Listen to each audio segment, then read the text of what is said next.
aware of the thoughts that we're having and then check them out to see if they're true or not. Mm-hmm. That's a whole nother level. Mm-hmm. Best thing I ever did for myself was find what I call the gap and my wise observer, because she's there all the time, but sometimes she's really hidden, and she used to be hidden like I didn't even know she existed. When you walk the personal development path, you often change the way you see yourself and the world around you. Today on That's a Great Point, we're talking about the thoughts and beliefs that show up along the way.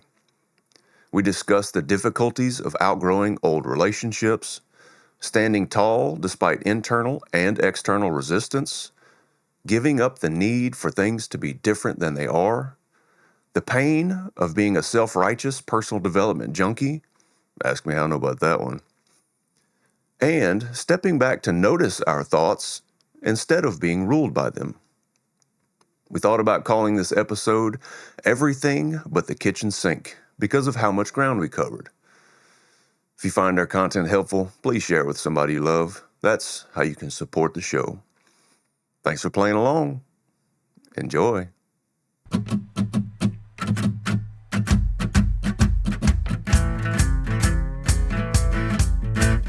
Welcome to That's a Great Point, the attitude adjustment for your soul, where co-hosts Alina Doran, Michelle Albers, and Lee Smart discuss deep topics around a life well lived. Let's start the show. To die. It's a brand new day.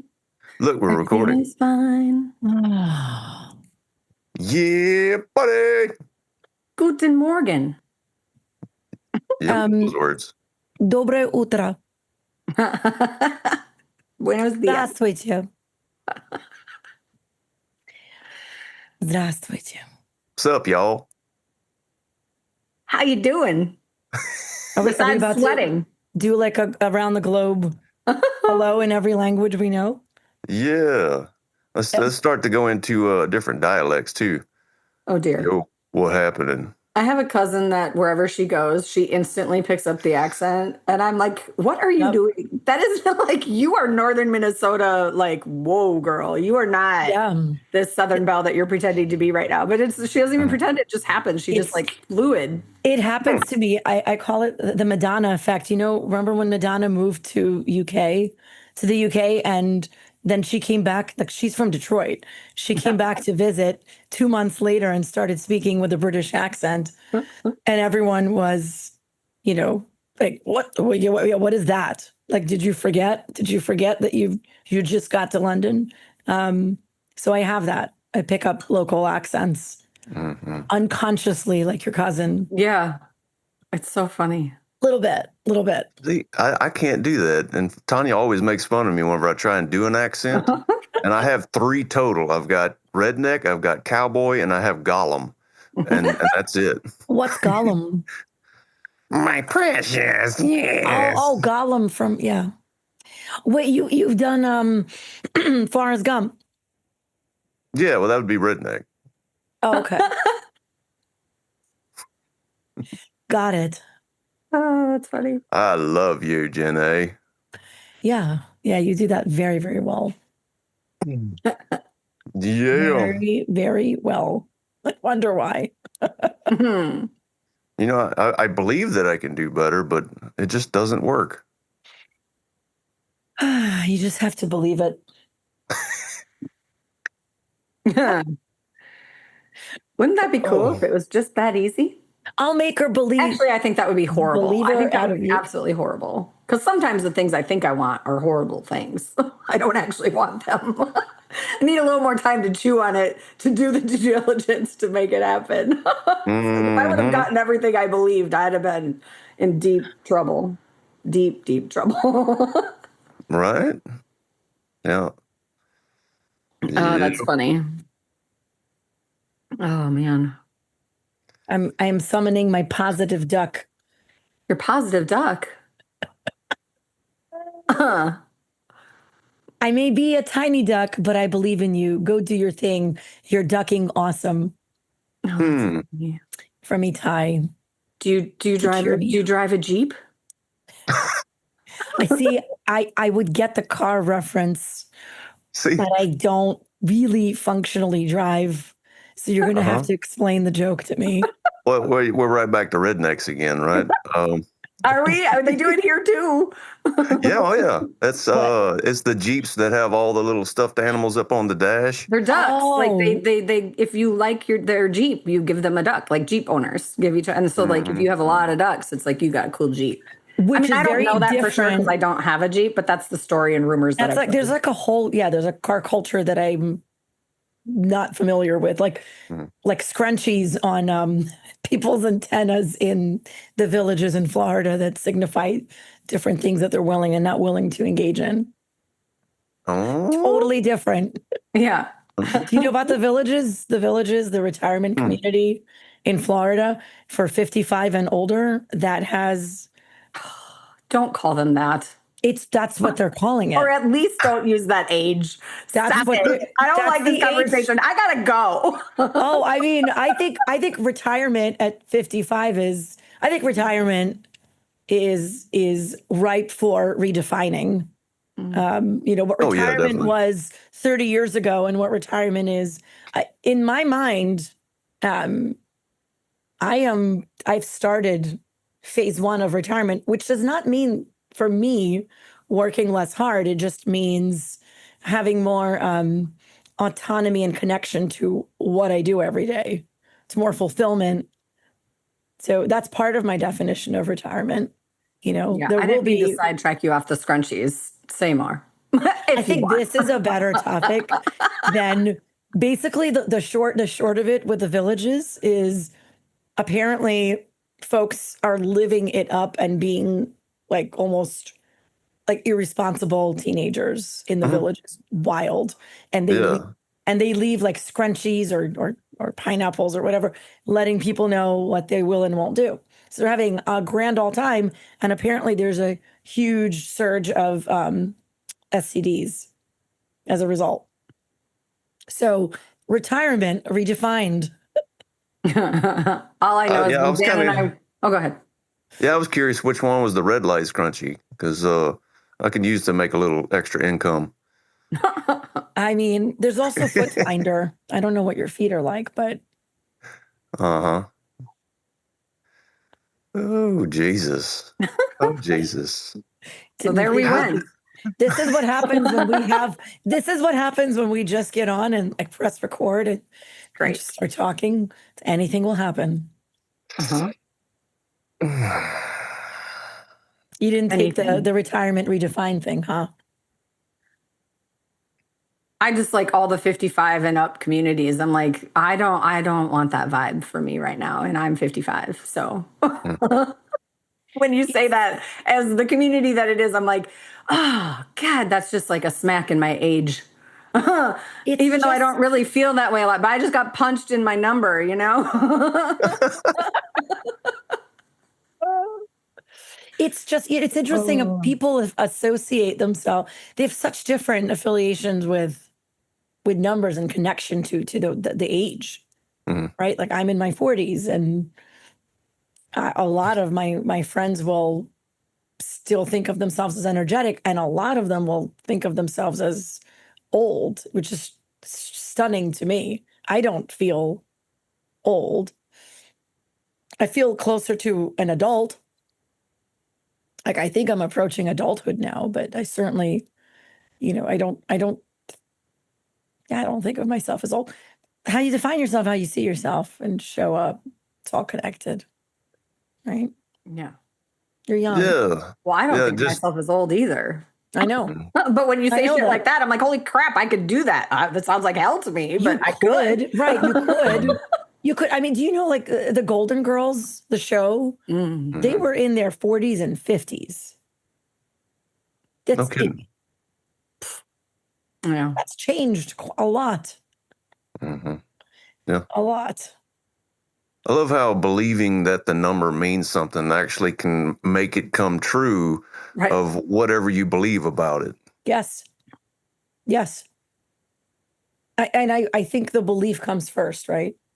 Before the number. Because the numbers are going to keep climbing if we're Mhm. lucky, if everything goes the best way it can. The number's going to keep going, and how we associate with it will make all the difference. Mhm. I've been like in my mind, I'm 25 often. Then I hang out with 25-year-olds and I feel a little bit not 25. And Yep. grateful for it, by the way. For me, anyway, I'm like, oh dear. Whew, glad I'm not there anymore. That was a ride, and it wasn't always fun. And if I was half as smart now, Oh God. as I was whenever I was 18, I would be a fucking genius. You wish you knew so much. And you were 18 years old. Yeah. See, I don't know. I knew I didn't know. I was a lot more fearful in many ways. Yeah. Yeah. A lot more asking for permission. Mm-hmm. Yeah. What do you think the belief structure was behind that?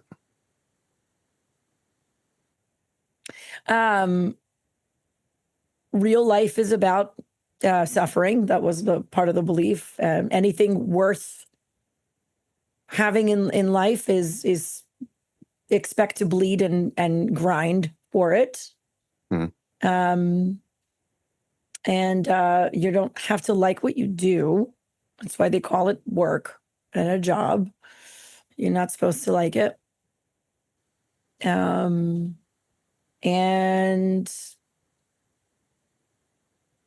yeah, that's a starter set.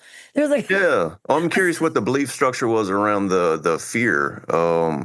Like, is it if I put myself out there and do something that I enjoy, that I'm not going to make it, that I'm not going to survive, that I'm not going to be a oh, responsible adult? sure. I mean, that was I had referred to it as the immigrant mentality, Mm-hmm. because we're immigrants. It was like I was a musician in Ukraine as a child, and that's what I was going to do. I was going to teach, compose, perform publicly. That was the plan. And then we came to America, and all that needed to stop. Mm-hmm. And I needed to delve into traditional academics and leave all of the music, the passion, the love for all of that behind. That was what I Mm-hmm. accepted as part of coming to America. Like, because statistically, the chances of getting into Juilliard, and I was good enough, they're still slim. And then after you graduate, the thought process was, well, statistically, what are the chances of, making it? Slim Mm-hmm. as a performer. And so I will, because I didn't, the thought process was I don't have a safety net. I have no one else to do it for me and support me. So I'm going to make sure that I weave my own safety net. So I will go into professions that are economy proof and practical. And that's what I Mm-hmm. did. That was the thought process. Yep. Yeah. I went through something very similar in that my dream from the time I was about 15, well into my 20s, was to be a professional musician as well. And I was getting pretty damn good at it. I had a band, the works, and then I had children. And my belief was in order to be a responsible dad, I needed to put it all away and go get a job and make my way that way to create exactly what you're talking about, the safety net, right? I didn't believe that it was safe enough to raise my kids in that kind of environment. And there was also a piece of it too, like I didn't want to miss out on their lives. I didn't want to be a dad, but also be on the road as a musician. Mm-hmm. I didn't believe I can create the kind of life that I wanted for my family if I was to be a professional musician. Yeah.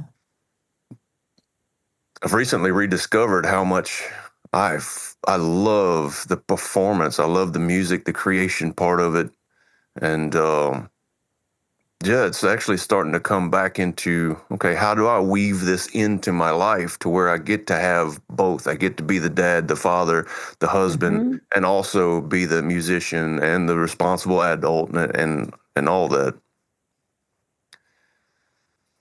What's the conclusion so far? If I don't have music in my life isn't complete. And I don't have to have music be the way that I make my income. Because there's almost kind of this belief that our passion has to create our living, our livelihood, our safety net. And that's not true, right? We can have the safety net, we can have the safety of the income, and also work on whatever our passion is. In fact, feeding our passion, even if it's impractical, right? Even if it's not ever going to, or we don't think it is, it can feed the rest of our lives, right? Absolutely. When we make space and honor that space to honor what a piece of ourselves, what's really true to ourselves, it feeds the rest of the time, the rest of the day, the chores, the to-do lists, the tasks, right? The execution of everything else that has to be, right? Like, getting your taxes done, everything else. It gives you life. It gives you life. It gives you legs. It gives you strength. Yeah. Yeah. I love that you picked it back up. And it shows that it means something to you. Just in the what you've released so far, it's like, oh yeah, dude's in his flow. Wait till y'all see what I got coming. Holy moly. It's only getting better from here. Tanya and I wrote a song over the weekend that so looking forward to putting out into the public. And it's just, and you know what's funny about it is I have zero pretenses on what I want it to create for us. All I want to do is just create this amazing work of art with her and then share it with the world. That's pretty cool. Yeah, buddy. That sounds like non-attachment. Yeah, buddy. Yes. That's a win. That's exactly what it is. Yeah. That's so cool. I've been reading A New Earth by Eckhart Tolle. Yeah. How is it? It is one of the best books I've read in a long time, and I don't know that I'd have been ready to receive it a few years ago. It complements the leadership that I'm doing so much, that work that I'm doing, in that how when we get so absorbed in our ego, and our ego needs to feel important, however it wants to feel important, and that ends up taking us in, many times easily takes us in the wrong direction. And to let go of that ego and just be aware of what is and be with it without any kind of attachment, like you said, yeah, it's magical. It's been a freaking great book so far. That's pretty cool. I'm smirking because I worked an event this weekend. It was a metaphysical event, and I did intuitive readings with tarot cards. And before I do any reading, I always ask people, I'm like, I'm just going to invite you to ask your ego to step aside so that you can be divinely guided, so that you can be open to receiving whatever is here for you today, right? And a couple of them were like, well, good luck. And I was like, hang on, like, let's clarify. I'm not asking you to send your ego away forever. Like, make it clear that, like, we're bringing it back. It just needs to temporarily be a witness instead of an active participant. And they're like, oh, that feels a little more accessible. And I was like, okay. Because if you can't, like, well, not maybe that's not a great way to say it, but just the idea, the concept of, like, just taking a hot second to just be open and non-attached and to get that ego just off to the side. It serves a purpose. We don't want it to go away forever. It was just, it was fun and funny to witness people. And then, we would giggle about it. And then the reading would happen and they'd be like, whoa. And I'm like, yeah, good job with that ego. It was so fun. Yeah. It was so fun. There's a lot of magic that happens, right? When you let the ego die a little bit. I am reading. It just needs to pause. Right. Well, it needs to shrink sometimes. Well, yeah, it depends on. It can't suck up all the air in the room. Yeah, it can't always be the loudest voice in the room. No. No, it can't. I am reading Gabor Mate's book, The Myth of Normal. Really good. Really good. It's about on my list. Trauma, illness. So good. I love the way he explains concepts, and I'm focusing on the chapter that talks about correlation between chronic diseases and suppression of anger, suppression of emotions. So it's talking about various types of cancer and ALS. It's interesting. It's talking about before there was science to back it up. when patients would come into hospitals with possibly ALS, the nurses would make comments to each other along the lines of, well, this person is too nice. I think they have ALS. And they were usually right. Remind me what ALS stands for? Lou Gehrig's disease. Okay. Yeah. And they were right. Mm-hmm. And cancer occurrences and repression of anger. Mm-hmm. The correlation, what we intuitively know to be true, science is coming on board and catching up. Mm-hmm. Mm-hmm. Blew my mind whenever somebody told me that chronic fatigue and chronic pain are many times symptoms of emotional trauma and like you said, suppression. Because I lived and still live to this day exhausted and in pain. And I've tried to do a lot of short-term fixes to get myself out of that, and I always end up worse off every time I try and do the short-term fixes, and especially if I try Western medicine. I just end up a completely different person. I end up almost like a different personality. I just can't think straight. I'm more tired. I'm irritable as hell. And whenever I allow that pain and that fatigue just to be and get rid of all the Western medicine and just eat well, exercise well, I'm better. The jokes come back. That's one of the main indicators for me that I know I'm off kilter is when the jokes go away. I'm way off kilter. Whenever I'm that prankster, when I'm constantly jacking with people and playing with people, that's how I know I'm on point.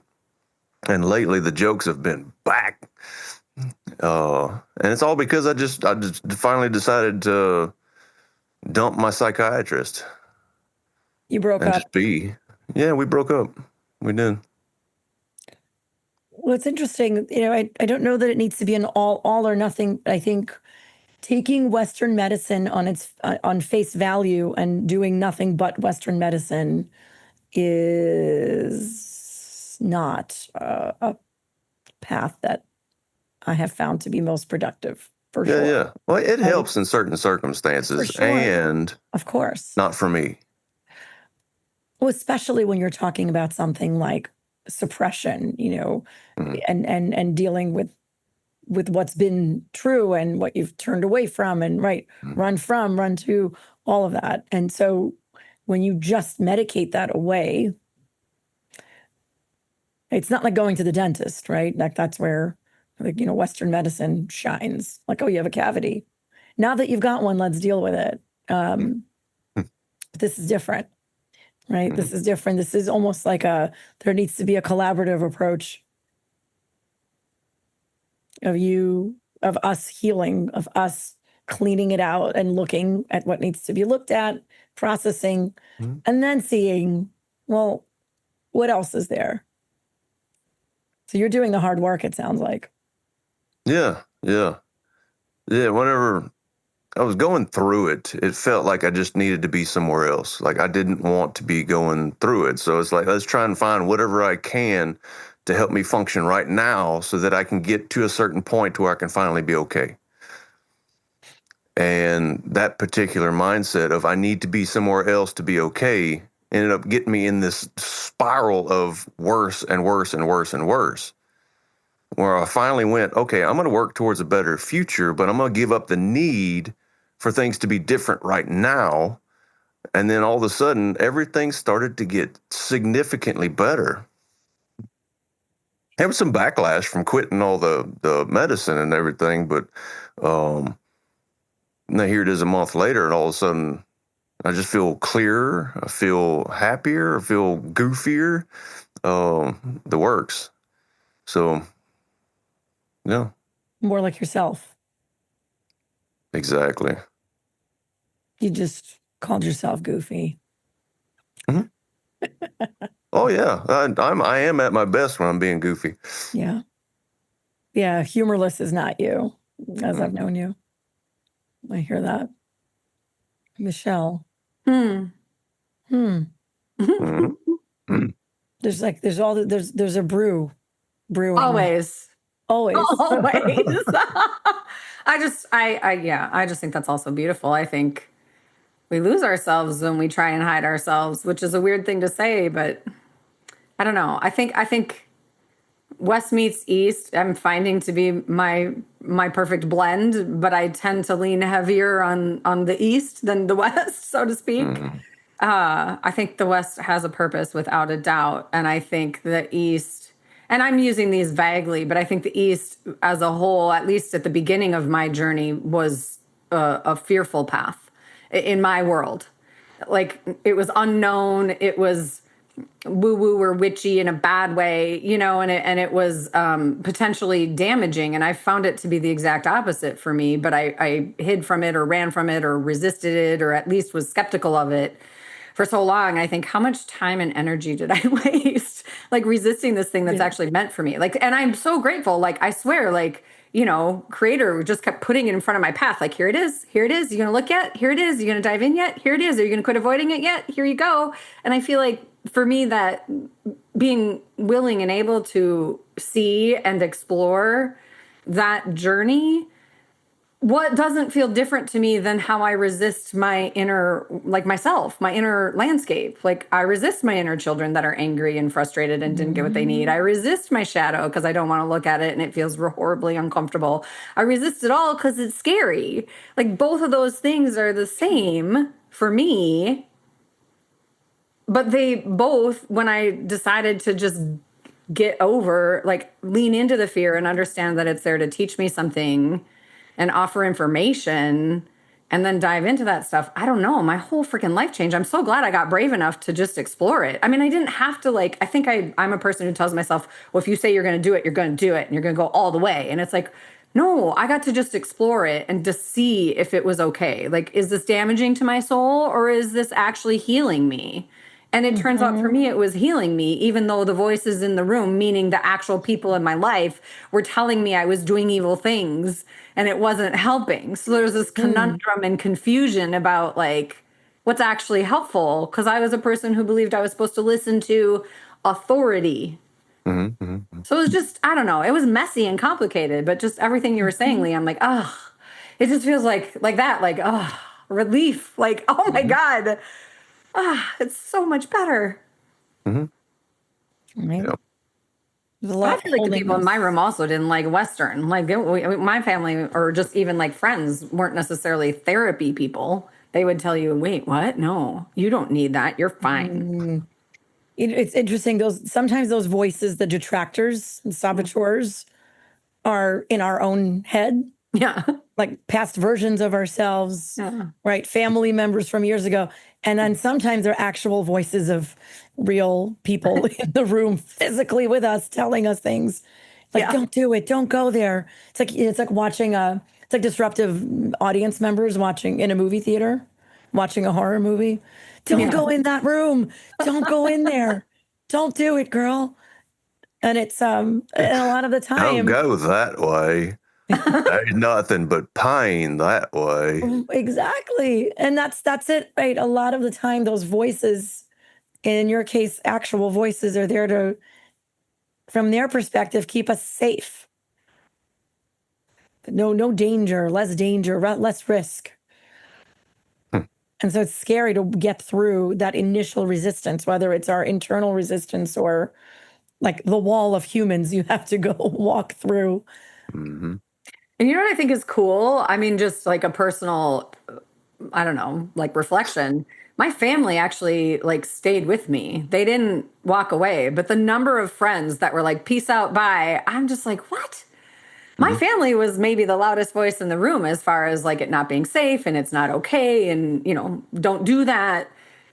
But they still loved me, mhm, and I Mm, didn't know that that was going to be true. But the number of friends and like those kind of relationships that just said, yeah, I mean, they didn't say it, but like it just happened, right? They were there for a season. They were there for a reason, but they were not there for a lifetime. lifetime, yeah. mhm. That's funny that we're Overdone. going here. Yeah. Just yesterday, I had a conversation, and it was, I feel like the person I was talking to. They said, I feel like I'm really growing, and the people in my life don't seem to be willing to accept who I am becoming. And what I told them, I said, you know what? I You have a gift paused. for you. Oh, no, I didn't. You paused. Yeah, you did, froze but you're there. No, you paused. no, it's you, not me. No, you paused. It's done. We're good. Oh, but anyway, I said, I have a gift you can give those people who are unwilling to accept who you are becoming. She said, oh, yeah? I said, yeah, it's right here. And if you need two, I got two. You can hand them both to them. And this brings me into a concept that I'm playing with right now of I spent a lot of my life with my fingers held high like that. Like, you don't like who I am? Fuck you. You don't like what I'm doing? Fuck you, right? It's all this, like, if you don't like what I'm doing, then it's your problem, it's not mine.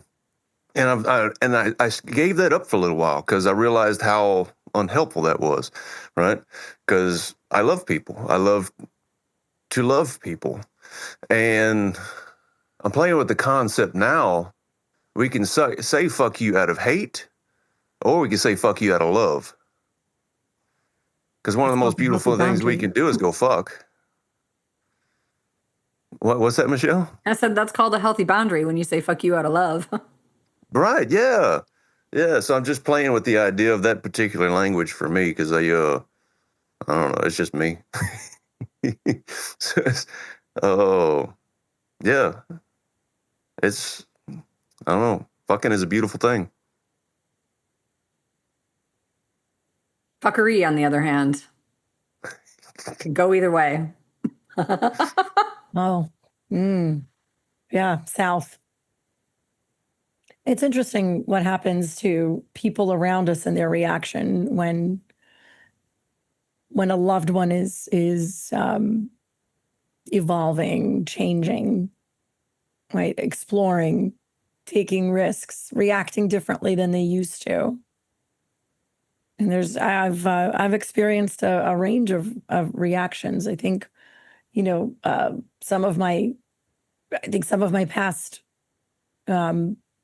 relationships didn't work as well because the other person wasn't willing to look at the uncomfortable things and continue evolving and sort of view themselves as an ever evolving being. Hmm. So the folks that were more static and that's how it is and stationary, that was hard for me. And then inversely, when I would shift my positions, my views, right? I think one of my values is willing to have your mind be changed. Mhm. And that's an important value. And when it can displace people who are watching it happen, because then it can mirror what they're willing and not willing to do and change. And so sometimes attacks come. I love the idea of believe in something with everything in your being and also be willing to let that go if necessary. If it's not true, right? If it's Mhm. not true for you, if it's no longer aligned, if it's no longer, Mhm. serving. Absolutely. Being with both, right? Both passionate about something and nimble enough to, Yeah. and honest with yourself enough to I love, look at. I love the quote by Emerson. It's a foolish consistency is the hobgoblin of little minds. And it's just basically saying to stay consistent with what you believe despite all evidence to the contrary lets me know that you aren't actually present. You aren't thinking. You aren't here in this moment being with what is. Right. You're stuck into the past and what the old beliefs were and Mhm. hanging on to those for dear life because my beliefs are part of my identity. And you attack my beliefs, you attack me. And if you attack me, then I'm going to fight back. So that's we talk about the ego and how much the ego just fights back whenever it's attacked or whenever it feels like it's attacked. And consistency is a superpower. It can be a tremendous superpower of chipping away at something that really matters to you. And then the question always comes, what's at the heart of this consistency? Right? Is it a tool to march toward what really matters, or is it a great deflection and defense mechanism and just to get stuck in our routine and use that as a shield? Because society looks at it as a positive thing so often. Yeah, what you guys are talking about is a really slippery slope for me. Because I used to show Yeah. up in a way. What's that? Yeah, I was agreeing with you. Yeah, definitely. Because I used to show up in a way where I had, I will say, attachments to people being able to shift or change or grow or evolve or even just consider another option. And it kept me stuck in a way and disappointed all the time. And so I Yeah. personally had to shift to a place of, what if they don't have the capability of doing that? Like, I just had a conversation with a client the other day and they were struggling with a handful of people. And I said, you're wanting them to show up and meet you where you're at, and they don't have the capacity to do that, nor the desire. And they get to be who they are. So if Mm-hmm. you try and engage with them from the perspective of they must have an open mind, good fucking luck. You're going to suffer forever with these people because that's not who they are or how they show up in the world. Mm-hmm. So it's not about them being flexible. It's about you choosing how you want to show up and showing up mindfully and intentionally, and then either creating space or not. Or like I was describing it as like, they're the sponge and you're the water. And what you're putting out, they can take or not, right? But you shifting them into morphing them into something else is like, at least in the now, they can't. Like they literally can't. And so much of my life, it's like I have this expectation of people to show up in the same way I do, quote unquote. That's not how it works. You. It is so painful to live that way. And I struggle with it to this day. And it's so righteous. Like when I say it out loud, I'm like, ugh, I so love gross. I love that you just said righteous, because the words that kept spinning in my head as you're describing this person is virtue signaling. Like, I am so flexible and I am so open-minded, and now I'm going to box you in for not seeing things the way I see. Yeah, and it absolutely didn't have that vibe at all. So it's like weird, but it is. I mean, that's like when I do it, I notice it, and I'm like, it feels exactly like that. It's like, oh no. Wait, I'm doing it too. Yeah. Yeah. Yeah. That's not the intent. The intent is not to be righteous, but that is the outcome. Yeah. Is self-righteousness, Yeah. Oh, I mean, which is another ego-driven thing, right? That Well, and actually, self-righteousness. it is ego, but is it ego? I mean, this one in particular, this one was very much coming from long lifetime wounds, and they were mirroring that shit to this person, and it was triggering. Which then the result was like this righteous outlook of it has to be like this because otherwise I'm not safe. Which is it's so layered and complicated, but I don't know. I do so much better. Like I'm grateful that I noticed that was a slippery slope for me, because as you were talking about it, I was ready to dive right in. Yep.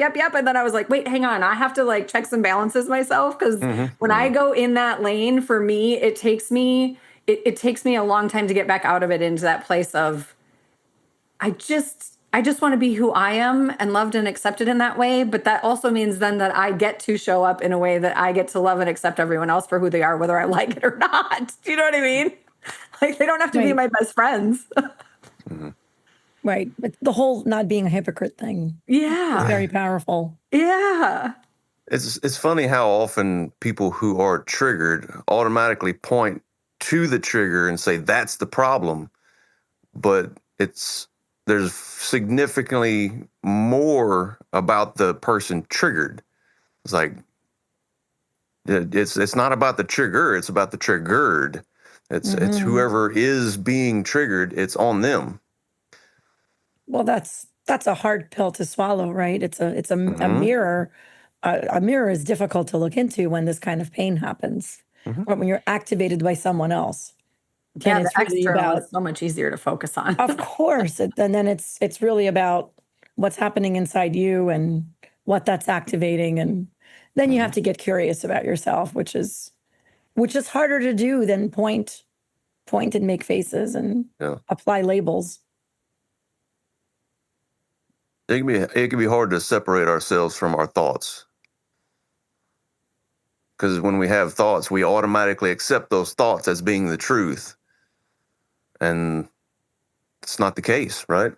When we're aware of the thoughts that we're having and then check them out to see if they're true or not, that's a whole nother level. Best thing I ever did for myself was find what I call the gap and my wise observer, because she's there all the time, but sometimes she's really hidden, and she used to be hidden like I didn't even know she existed. Right. So it's like now that I know she's there, and like I have this calm witness who's super like wise and calm, like she's just there observing with accuracy, it's like there's no attachments within that part of me. Mm-hmm. She's just there to be and witness and observe and call you on your bullshit, maybe. When necessary. Right. Yeah. Yeah. That's what it takes. That's Yeah. beautiful. I love parts work. Such a Yeah. gift. It's such a gift. I love the idea that that observer, the awareness piece of us is the true us. Mhm. I really, really like that thought. Yeah. um, What I'm about the attached to feeling? this Do you thought. like the feeling too? I'm attached to this thought. This thought is it agrees with what I already am Right. biased towards believing. So, It's like I'm That's going to put this awesome. jacket on and zip it up and buckle the buckle. yep. I'm going to attach to it. That's so funny. It fits me. It's comfortable. The fabric feels smooth. I'm going to attach to my thoughts. Mm. It fits so nicely with my current beliefs that I just want to accept it as being the total truth. Oh, yeah. Why change anything? Oh shit. Oh, Holy crap. How much did we cover today? Jesus. We're not even 45 minutes in yet. Yeah, Like, that's no. crazy. That's pretty cool. Yeah, we went all over the place. A little Mm-hmm. meandering. Yeah, I'm gonna blame that on Alina and ADD. It has nothing to do with me. I didn't do it, I promise. There's that external. How beautiful. What a beautiful lived example in real time. but Good babe, job, Lee. Good babe, job. it's you. It's not me. It's all you. Oh man. Any last words before we wrap up this I mean, last conversation? words. It's not like a death sentence. Mm. You're like, what's your last meal You're request? making, that's what I was going to say. I'm like, if you're going to make me pick last words, I'm going to need a last meal. Any closing thoughts Like to life. To life. to life? No. This was Have fun. fun. Yeah. Yeah. So I'm rediscovering a belief that I held very strongly that I let go for a while, and that life's a party, and if we're not partying, we're doing it wrong. And not a self-destructive party. I went through all that phase, already. uh, yeah, just life's a party. Let's Mm. fucking live it. Yeah. Joy, playfulness. Oh, I'm rediscovering. It's amazing. You learn something, you internalize it, you think it's embedded, but no, new life experiences and circumstances unearth the lesson and make it worth relearning again. So the idea that that anything worthwhile you need to struggle for and bleed for. Mm. I am revisiting. hmm I'm revisiting those concepts and those beliefs that I had held on to or were, implanted in me and took root to then start to question, well, what would the easy version of this look like? What would, what if the heaviness, had Ozempic and and lost 15% of his body weight? What would happen? What would that feel like? I'm playing with that now. Mhm. What would it look like if it was a party? That's And another everybody- layer. It's not just ease, it's fun too. Imagine how many more people would want to be with you if it was a party. Hell yeah. Everybody wants to party. Sure. What if I don't want a lot more people with me? Yeah. Well, that's when you have a closed door policy with invites.